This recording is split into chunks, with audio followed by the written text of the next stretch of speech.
What's going on YouTube? Coming back at you with another video. Okay, so right out the gate, hit the like for me. I know I'm the first one bringing you this, and this is definitely going to turn into a big story. So TREVON Lane is sending a message to DJ QUIK and Snoop Dogg. He's calling out Snoop Dogg for quote unquote lying. He's also calling out DJ QUIK, I'm assuming, because there's an old clip of DJ QUIK on YouTube. You can watch it where he was doing an interview and he says that TREVON Lane is basically the reason why Death Row fell apart. I'm going to show you everything. I'm also going to show you this paperwork that has been alleged to be in regards to Snoop Dogg and this incident with TREVON Lane. And this is the paperwork that people are saying makes Snoop Dogg a snitch. I'm going to show you everything. Let's check it out. So this is the post. Snoop Dogg and Trey. This is from 1996. He said, Snoop Dogg and Trey Lane, before the incident Snoop lied about. At Snoop Dogg, that was a nice story you made up, my guy. Now you have to pay somebody to get at me. See you and DJ Buster QUIK soon. So he's calling out Snoop Dogg. He's calling out DJ QUIK. I'm going to show you what people in these comments are saying, and then I'm going to show you this paperwork. Let's see what people are saying. This person said, oh shit, what happened with you and Snoop? What was the incident?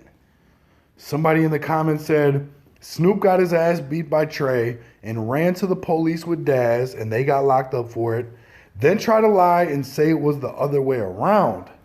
Somebody else in there trying to correct him says, he got fired on. I wouldn't necessarily say he got his ass beat. Dude was on probation, so it was probably smart to not retaliate. And he was by himself with a gang of dudes around him.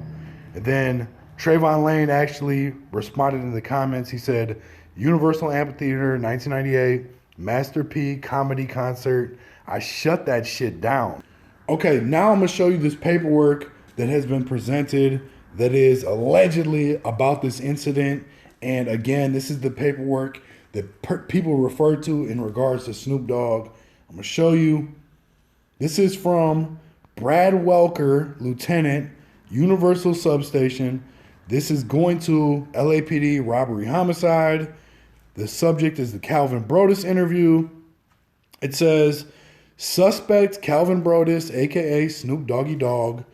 The other one is Delmar Arnaud, a.k.a. Dazzy Dillinger. So Snoop and Daz. Location, Universal Amphitheater, Universal City. May 1st, 1998, 2300 hours.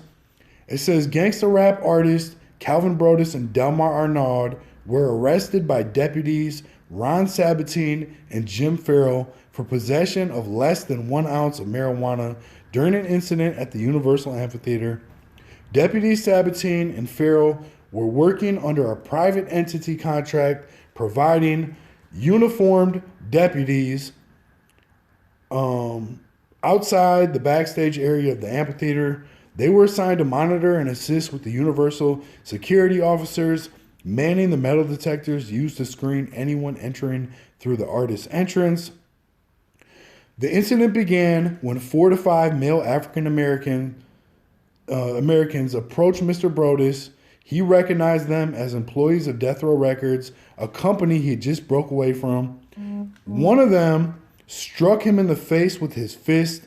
Mr. Brodus, Mr. Arnaud, and the third man, Priest Brooks, immediately ran out of the backstage area outside to where they knew the deputies were posted. As the three men approached the two deputies, Mr. Arnaud yelled out, "He's got a gun." Deputies Sabatine and Farrell immediately patted all three men for weapons and discovered that both Brodus and Arnaud had a baggie of marijuana in their pockets. Deputy Sabatine requested assistance when he noted approximately 60 males had exited the backstage area and were approaching them in varying degrees of hostility.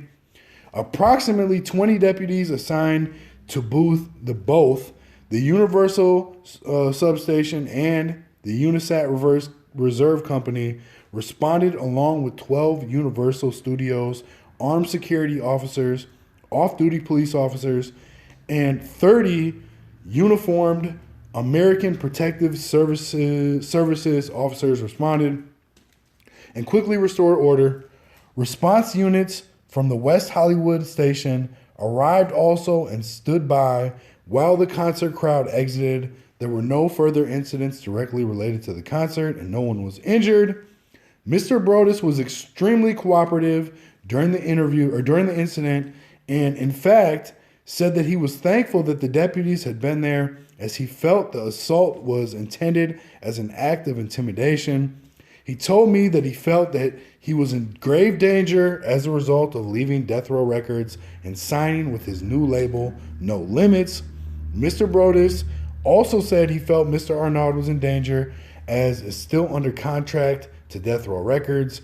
During this discussion, I said that I knew who killed Tupac Shakur.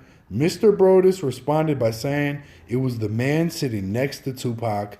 I asked if he meant Suge Knight. He replied affirmatively. Mr. Brodus also said he was upset that his bodyguards disappeared and did not assist him. So this is the paperwork. Again, this is alleged. I can't verify this. This is actually real, although I don't question its authenticity. I just have to say that for purposes of legality. But crazy situation. TREVON Lane putting it out there, letting Snoop and DJ QUIK know that he's looking for him. It looks like. Let me know what you guys think in the comments, though. I appreciate you watching. Hit the like, subscribe, share, leave some feedback.